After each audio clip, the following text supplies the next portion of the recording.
주간 첫 열매의 삶인 대속죄일과 추수감사절을 지키며 잘 사셨습니까?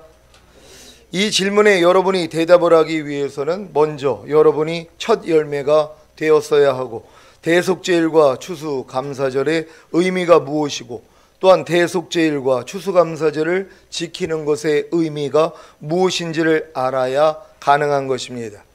이것은 마치 제가 유치원생들에게 여러분 신혼여행 잘 다녀왔습니까? 라고 질문하는 것과도 같습니다. 참 미련한 질문이지요. 유치원생들이 신혼여행이 뭔지를 어떻게 알겠습니까? 그러니 질문 자체가 미련한 것입니다. 이 미련한 질문에 대해 유치원생들은 아무런 대답을 하지 못할 것입니다. 아니면 좀 똑똑한 아이라면 신혼여행이 뭔데요? 하고 질문할 것입니다. 그러면 제가 자세히 설명하겠지요. 그런데 제가 중학생이나 고등학생이나 대학생에게 여러분 신혼여행 잘 다녀왔습니까? 라고 질문을 하면 어떤 대답을 하겠습니까?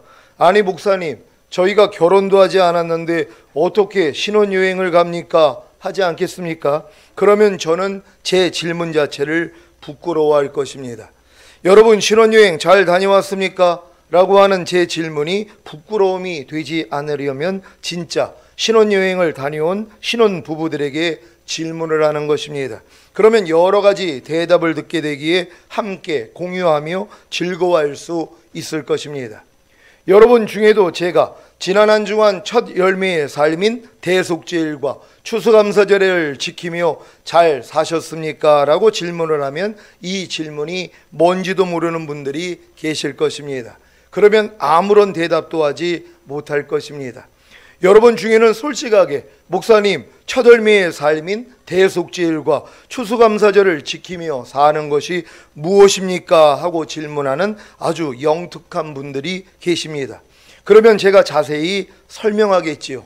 하지만 대부분 자기 이성으로 이해가 되지 않는 제 질문에 대해서 이해하려고 하지도 않고, 그래서 질문도 하지 않고 그냥 넘어가기에 제게 아무런 도움도 받지 못합니다. 도리어 이런 이해가 되지 않는 제 질문에 대해 마음이 불편해지고 마음이 상함으로 아예 귀를 막기도 합니다. 그러다가 자기 귀를 즐겁게 하는 스승을 찾아 가르침을 받는 것입니다. 디모데후서 4장 3절을 세 번역으로 읽겠습니다. 다 같이 읽습니다. 시작. 때가 이르면 사람들이 건전한 교훈을 받으려 하지 않고 귀를 즐겁게 하는 말을 들으려고 자기네 욕심에 맞추어 스승을 모아들일 것입니다. 아멘. 지금도 많은 신자들은 자기 귀를 즐겁게 하는 말을 들으려고 자기의 욕심에 맞추어 스승을 많이 둡니다. 그래서 그렇게 많은 목사님들의 설교를 듣는 것입니다. 목자장이신 주님이 자기 목자들을 세워서 어린 양을 먹이고 성숙한 양을 치리하고 성숙한 양을 먹이라고 하셨는데, 얼마나 주님이 세운 목자들이 없기에 어린 양이 아닌 성숙한 양들이 스스로 목자들을 찾아다니는 형국이니 참 안타까울 뿐입니다. 여러분이 주님이 제게 맡겨주신 양이라는 사실을 제가 어떻게 아는 줄 아십니까? 아주 간단합니다. 주님이 제게 맡겨주신 양은 제 음성을 듣고 곧 제가 가르치는 말씀을 잘 듣고 이해하며 잘 따릅니다. 여러분은 제가 가르치는 말씀을 잘 듣고 이해하며 잘 따르고 계십니까? 그렇다면 주님이 제게 맡겨주신 아주 귀중한 양입니다. 그래서 제가 치리하고 계속해서 더 깊고 풍성한 말씀으로 먹이는 것입니다. 이것은 제가 주님의 양이 되었기에 가능한 것입니다. 제가 주님의 양이 되지 않으면 여러분에게 계속해서 더 깊고 풍성한 말씀을 먹일 수가 없습니다. 왜냐하면 주님이 제게 말씀을 주시지 않기 때문입니다. 지금 주님이 제게 어떻게 말씀을 주시는지 아십니까? 설교를 준비할 때는 너무 감사하게도 마음의 감동을 통해 설교할 내용을 주십니다. 하지만 평상시에는 하나님의 말씀을 묵상할 때 깨달음으로 주십니다. 이 깨달음은 제가 이해가 되지 않는 말씀이나 이해가 되었어도 더 깊은 내용을 알기 위해 기도하면 주님이 주시는 것입니다. 그래서 이해가 되지 않는 말씀에 대해서 기도하고, 이해가 되었어도 더 깊은 내용을 알기 위해 기도합니다. 만약에 제가 이해가 되지 않는 말씀에 대해서 기도하지 않고 넘어가고, 이미 이해가 된 말씀에 대해서 기도하지 않고 넘어간다면 저는 주님께 아무런 깨달음도 얻지 못할 것입니다. 그러면 주님의 음성을 들을 수 없기에 주님을 따르지 못함으로 주님의 양의 자격을 잃습니다. 그 결과 여러분에게 계속해서 더 깊고 풍성한 말씀을 먹일 수가 없는 것입니다. 최근에 설교한 6일의 창조와 7일의 안식, 6개의 돌 항아리와 물이 변하여 포도주가 되는 영적인 의미, 양과 염소의 심판, 7절기의 영적인 의미, 새 생명 가운데 행하는 하나님의 완전한 아들들이 되는 방법, 대속죄일과 추수감사절의 삶, 첫 열매와 첫 열매의 삶 등등은 다 주님이 제가 설교를 준비할 때 주신 말씀들입니다. 이 말씀들을 가지고 기도하면 주님이 더 깊고 풍성한 말씀을 제게 주십니다. 그래서 계속해서 이어서 설교를 하는 것입니다. 여러분 편에서는 똑같은 설교만 한다고 하실 수 있지만 제게는 매번 새로운 말씀입니다. 이것은 받은 자만이 아는 것입니다. 전에는 제게도 말씀 묵상을 할 때 제 이성으로 이해가 되지 않는 말씀들이 참 많았습니다. 그때마다 그냥 지나갈 때가 많았는데 지금은 아닙니다. 이해가 안 되면 이해가 되도록 주님께 기도합니다. 그러면 이해가 되게 도와주십니다. 고린도전서 5장 7절입니다. 너희는 누룩 없는 자인데 새 덩어리가 되기 위하여 묵은 누룩을 내어 버리라. 우리의 유월절 양 곧 그리스도께서 희생이 되셨느니라. 아멘. 이 말씀은 도저히 이해가 되지 않았던 말씀입니다. 아니, 분명히 너희는 누룩 없는 자라고 했는데 새 덩어리가 되기 위하여 묵은 누룩을 내어버리라니요. 누룩 없는 자에게 묵은 누룩이 있다는 것이 말이 됩니까? 그러면 아예 너희는 누룩 없는 자인데 라고 하지 말았어야죠. 아니면 너희는 누룩 있는 자인데 새 덩어리가 되기 위하여 묵은 누룩을 내어버리라, 이렇게 말하는 것이 더 옳고 합당하지 않습니까? 그래서 30년 전에 거듭났어도 이 말씀의 영적인 의미를 알지 못했던 것입니다. 하지만 10여 년 전에 주님께 깨달음을 얻었습니다. 한 가지 안타까운 것은 제가 30년 전에 거듭났을 때 이 말씀의 영적인 의미에 대해 주님께 기도했더라면 그때도 알려주실 수 있으셨을 것입니다. 왜냐하면 이런 말씀을 하셨기 때문입니다. 예레미야 33장 3절입니다. 다 같이 읽습니다. 시작. 너는 내게 부르짖으라. 내가 내게 응답하겠고 내가 알지 못하는 크고 비밀한 일을 내게 보이리라. 아멘. 물론 아직 어린 신자들은 이렇게 이성에 맞지 않는 말씀을 듣거나 이뤄도 아무 반응이 없습니다. 그래서 만사가 편한 것입니다. 왜 그런지 아십니까? 이제 겨우 말귀를 알아듣는 2살짜리 아이에게 야, 내일 너 데리고 용인 에버랜드에 갈 거야. 가서 놀이기구도 타고 동물들도 보고 퍼레이드도 보고 불꽃쇼도 볼 거야. 그러면 그 아이가 신나겠습니까?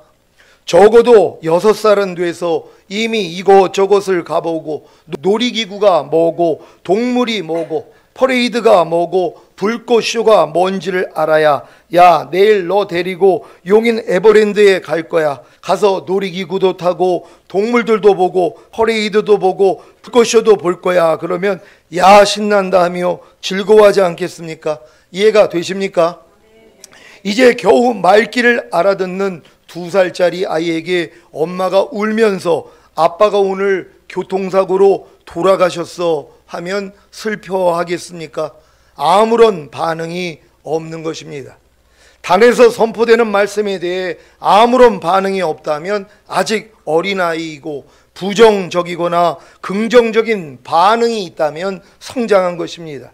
긍정적인 반응이 나온다면 기뻐하시고 부정적인 반응이 나온다면 제게 질문하시기를 바랍니다. 그러면 제가 친절하게 주님의 마음으로 이해시켜 드리겠습니다.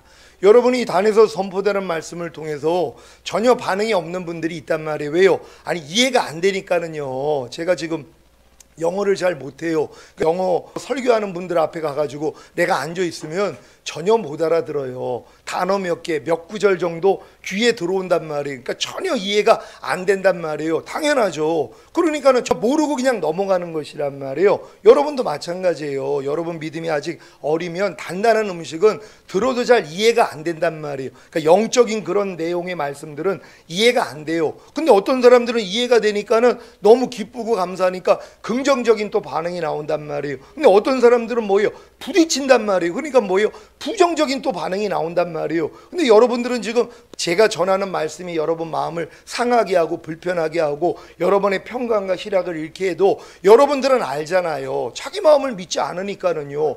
여러분의 생각, 여러분의 감정, 여러분의 의지 믿는 거 아니란 말이에요. 근데 여러분의 자아 아닙니까? 여러분의 마음의 불편함이나 여러분의 평강과 희락이 깨어질 때가 있단 말이에요. 그때 뭐예요? 그럴 때 긍정적인 반응을 해야 된단 말이에요. 오 주님 지금 내 마음이 불편합니다. 목사님이 저 설교를 하니까 내 마음이 상하고 내 마음의 평강과 희락을 잃습니다 하고 기도하는 것이에요. 그럼 뭐예요? 하나님이 여러분의 자아를 깨트려져 버린단 말이에요. 그러니까 도리어 기뻐하는 긍정적인 반응이 나올 수 있다는 것이란 말이에요. 매번 이 훈련받는 거 아닙니까? 수로보니게 여인이 귀신 들린 딸 치료받기 위해서 주님 앞에 나왔어요. 소문 듣고요. 하나님의 아들이라는, 그래서 전능하다는 걸 알고 왔단 말이에요. 알았는데 주님이 뭐라고 그럽니까?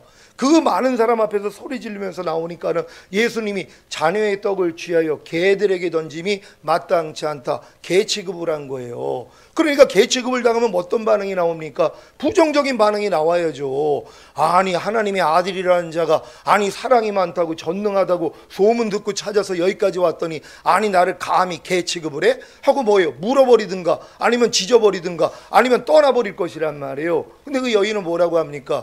옳습니다. 하지만 개들도 주인의 상 아래서 떨어지는 부스러기를 먹나이다. 도리어 주님이 개 취급을 하니까 그걸 받아들인 거예요. 주님의 말씀을 그대로 수용한 것이란 말이에요. 내 생각과 감정과 의지하고 맞지 않더라도 주님이 하신 말씀이기 때문에, 단에서 선포된 말씀이기 때문에 무조건 받아들인 것이에요. 아멘 하고요. 인정한 거 아닙니까? 예, 옳습니다. 하지만 개들도 주인의 상 아래서 떨어지는 부스러기를 먹나이다 하고 자기를 더 낮춰버렸단 말이에요. 하나님이 이 소리를 듣기를 원하신 거예요. 네가 이렇게 말하였으므로 네 딸이 나음을 얻었느니라.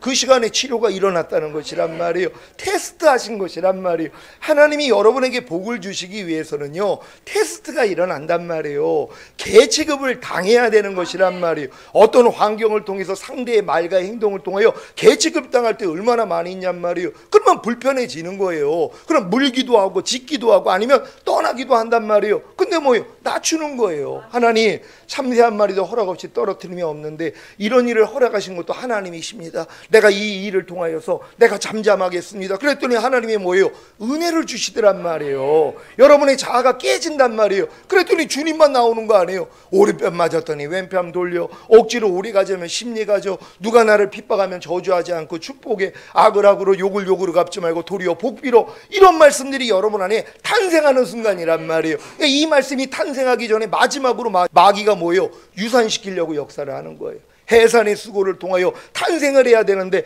해산의 수고가 너무 힘드니까 뭐예요? 그냥 죽여버린단 말이에요. 그러니까 하나님의 말씀들이 여러분을 통해 탄생이 안 되는 것이란 말이에요. 근데 여러분의 지금은 불편을 통해 평강과 희락이 깨어지는 걸 통해 다 발견할 수 있잖아요. 그러니까 불편할 때마다 주님만 부르란 말이에요. 마음의 평강과 희락이 깨지면 그냥 안에 있는 주님만 깨우시란 말이에요. 부르란 말이에요. 그럼 주님이 뭐예요? 이 파도가 잠잠하게 만들어 주시잖아요. 여러분의 그 일어나는 감정, 여러분의 그 의지, 여러분의 그 생각을 주님이 뭐예요? 잠잠하라. 그랬더니 잠잠해지면서 평안해지는 것이란 말이에요. 이 평안이 여러분을 항상 인도할 수 있는 여러분 되시기를 바랍니다. 여러분은 성령님이 주시는 깨달음이 믿음의 분량대로 주신다는 사실을 아십니까? 성령님이 여러분 각자의 믿음의 분량에 맞춰 이해하게 하시는 것입니다. 그래서 여러분의 믿음이 성장하면 깨달은 말씀의 의미가 달라집니다. 제가 10여 년 전에 깨달은 이 말씀의 의미는 죄사함과 의롭다함을 받아 누룩 없는 자가 되었다면 반드시 거듭나는 새 덩어리가 되기 위해 묵은 누룩인 죄와 허물과 부족함과 연약함을 내어버려야 한다는 것이었습니다. 그래서 이 노력을 통해 자신의 힘과 노력으로는 묵은 누룩을 내버리지 못함으로 거듭나는 새 덩어리가 될 수 없다는 사실을 깨달아야 우리의 유월절 양, 곧 그리스도께서 희생이 되셨으므로 하나님의 은혜로 거듭나는 새 덩어리가 되는 것입니다. 이해가 되십니까? 여러분이 자신의 힘과 노력으로는 묵은 누룩을 내어버리지 못함으로 거듭나는 새 덩어리가 될 수 없다는 사실을 깨달아야 비로소 우리의 유월절 양, 곧 그리스도께서 희생이 되셨으므로 하나님의 은혜로 자신이 이미 거듭나는 새 덩어리가 된 사실이 믿어지는 것입니다. 결국 거듭나는 새 덩어리가 되는 비결은 다른 것이 아니라 우리의 유월절 양, 곧 그리스도께서 희생이 되셨기 때문이라는 사실을 믿는 것입니다. 이렇게 깨달았던 말씀이 지금에서는 어떻게 달라진지 아십니까?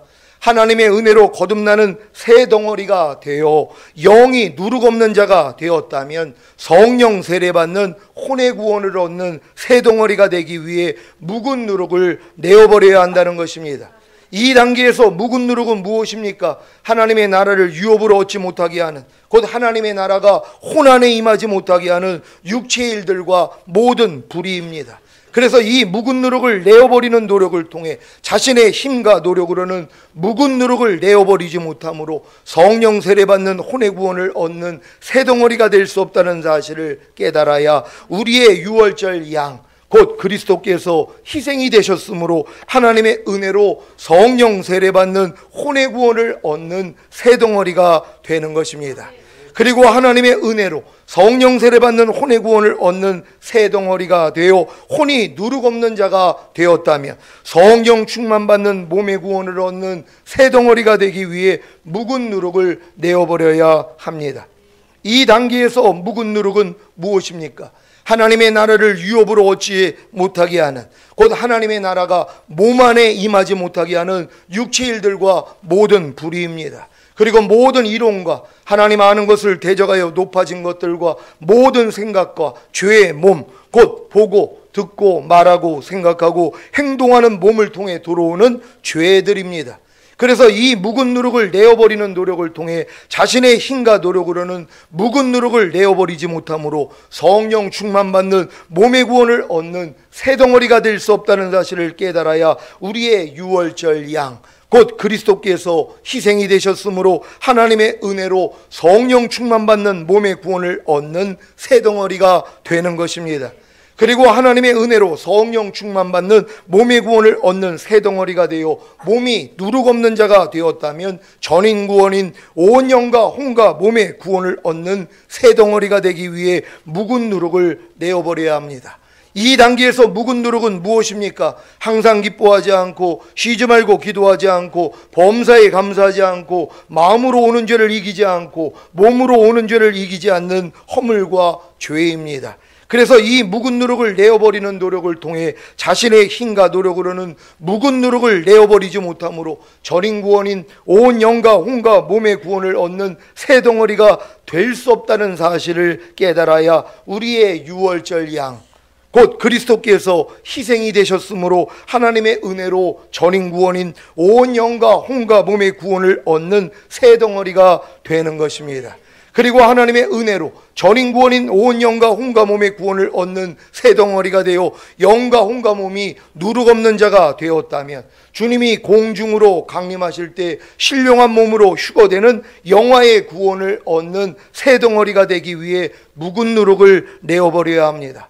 이 단계에서 묵은 누룩은 무엇입니까? 믿음으로 행하지 않고 보는 대로 듣는 대로 행하는 것, 무엇을 하든지 말이나 일이나 다 주 예수의 이름으로 하지 않는 것, 먹든지 마시든지 무엇을 하든지 다 하나님의 영광을 위하여 하지 않는 것, 새 생명 가운데 행하지 않는 허물과 죄입니다.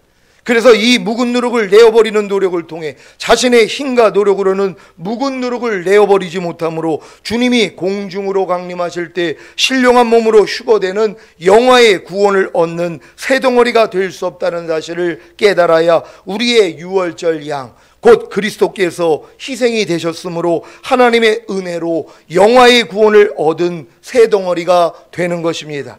아직 주님이 공중으로 강림하시지 않았기 때문에 여러분의 몸이 신령한 몸으로 휴거되는 영화의 구원을 얻지 못했지만 이미 이 단계까지 성장하면 자신이 영화롭게 되는 사실이 믿어집니다. 그래서 새 생명 가운데 행하는 하나님의 완전한 아들들의 삶인 첫 열매의 삶을 사는 것입니다. 로마서 8장 29절 30절을 현대인의 성경으로 읽겠습니다. 제가 먼저 읽습니다. 하나님께서는 미리 아신 사람들이 자기 아들의 모습을 담게 하시려고 그들을 예정하시고 그리스도가 많은 성도들 가운데 맏아들이 되게 하셨습니다. 하나님은 예정하신 사람들을 부르시고 부르신 그들을 의롭다 인정하시고 의롭다고 인정하신 그들을 또한 영화롭게 하셨습니다. 아멘. 여러분은 자신이 영화롭게 된 사실이 믿어지십니까? 그렇다면 이미 믿음으로 영화의 구원을 얻은 것입니다. 그래서 주님이 공중으로 강림하실 때까지 새 생명 가운데 행하는 하나님의 완전한 아들들의 삶인 첫 열매의 삶을 살면 되는 것입니다. 이렇게 너희는 누룩 없는 자인데 새 덩어리가 되기 위하여 묵은 누룩을 내어버리라. 우리의 유월절 양 곧 그리스도께서 희생이 되셨느니라는 말씀이 이성을 초월하여 여기까지 이르게 된 것은 제가 주님의 음성을 듣고 따르는 양이 되었기 때문입니다. 여러분도 제가 주님께 배운 말씀을 잘 듣고 따르면 주님이 제게 맡기신 귀중한 양인 것을 제가 아는 것입니다. 이런 귀중한 양들을 위해 최선을 다해 섬기겠습니다. 첫 열매의 삶이 무엇입니까? 대속죄일과 추수감사절을 지키는 것입니다. 즉 예수님의 죽으심과 연합하고 예수님의 부활하심과 연합하는 삶입니다. 그래서 사도 바울이 나는 매일 죽노라고 한 것입니다. 여러분도 나는 매일 죽노라 하고 계십니까? 그렇다면 예수님의 죽으심과 연합하고 예수님의 부활하심과 연합하는 삶을 사시는 것이고 대속죄일과 추수감사절을 지키는 것입니다. 이제 여러분은 여러분의 생각과 감정과 의지와 양심을 통해서도 나는 매일 죽노라 하실 수 있습니다. 왜요? 여러분의 생각과 감정과 의지와 양심이 이미 예수님과 함께 죽은 사실을 믿기 때문입니다. 그래서 여러분의 생각과 감정과 의지와 양심이 나올 때마다 부인하기만 하면, 아니 주님을 부르기만 하면 여러분의 생각과 감정과 의지와 양심은 죽고 주님의 생각과 감정과 의지와 양심이 부활되어 나오는 것입니다. 이것이 바로 예수님의 죽으심과 연합하고 예수님의 부활하심과 연합하는 삶을 사시는 것이고 대속죄일과 추수감사절을 지키는 것입니다. 이뿐만이 아니라 이제 여러분은 여러분의 말과 행동을 통해서도 나는 매일 죽노라 하실 수 있습니다. 왜요? 여러분의 말과 행동이 이미 예수님과 함께 죽은 사실을 믿기 때문입니다. 그래서 여러분의 말과 행동이 나올 때마다 부인하기만 하면, 아니 주님을 부르기만 하면 여러분의 말과 행동은 죽고 주님의 말과 행동이 부활되어 나오는 것입니다. 이것이 바로 예수님의 죽으심과 연합하고 예수님의 부활하심과 연합하는 삶을 사시는 것이고 대속죄일과 추수감사절을 지키는 것입니다. 여러분 이런 삶을 살고 계십니까? 여러분들이 지금은 대속죄일과 추수감사절을 지키는 것이 일상이 돼야 되는 것이란 말이에요. 여러분이 어떤 생각, 감정, 의지, 양심이 나오더라도 이걸 죽은 시체인 줄 안단 말이에요. 어떤 상황이 되면 예전의 습관대로 여러분의 생각 나오잖아요. 감정 나오고 의지 나오고 양심이 나온단 말이에요. 근데 이건 예수님과 함께 죽은 걸 인정하고 주님만 부른단 말이에요. 그랬더니 뭐예요? 주님의 생각이 나와요. 주님의 감정이 나와요. 주님의 의지가 나와요. 주님의 양심이 나온단 말이에요. 이게 여러분들이 죽음과 부활을 지금 동참하고 있는 것이에요. 매일같이 모여 추수감사절이 여러분에게 이루어지는 것이잖아요. 대속죄일이 이루어지는 것이란 말이에요. 이것뿐만이 아닙니다. 말과 행동을 통해서예요. 이제는요 더 이제 들어갔기 때문에 여러분의 말과 행동이 나올 때마다 뭐예요? 아 이것도 이미 예수와 함께 죽었지. 왜? 내 말이 나오니까. 내 행동이 나오니까 내게는 그리스도가 사는 것이잖아요. 그러니까 여러분의 말과 여러분의 행동이 나올 때마다 주님을 부른단 말이에요. 그랬더니 뭐예요? 주님의 말이 나오기를 시작해요. 주님의 행동이 나오기를 시작하는 것이에요. 이게 추수감사절이 되어 있는 거 아닙니까? 그러니까 지금은 여러분의 모든 일상이 대속죄일과 추수감사절을 지키는 일상이 되는 것이란 말이에요. 이런 사람들 데리러 오겠다는 것이란 말이에요. 그러니까 당연히 여러분들이 이렇게 첫 열매의 삶을 살고 있기 때문에 언제 오셔도 상관이 없어요. 지금 오셔도 이런 삶을 사는 사람들은 이미 첫 열매가 되었기 때문에 첫 열매의 삶을 살고 있는 거 아니에요. 근데 이런 삶을 살고 있지 않아요. 그러면 주님이 오실 때 어떻게 들림을 받냔 말이에요. 흠이 있는데요. 그러니까 여러분들은 매일매일 죽노라고 사는 것이에요. 매일매일 죽노라가 가장 큰 믿음이라는 걸 믿으시기를 바랍니다. 오늘 선포된 말씀을 통해 첫 열매의 삶을 사시다가 주님이 공중으로 강림하실 때 반드시 첫 열매로 들림 받으시기를 예수 그리스도의 이름으로 축원합니다. 기도하겠습니다. 오늘 선포된 말씀을 통하여 첫 열매의 삶이 무엇입니까? 이 질문에 대해서 여러분이 답변할 수 있다면 여러분은 장성한 자가 된 것입니다. 아직 여러분이 답변이 되지 않는다면 물어보기 하셔야 돼요.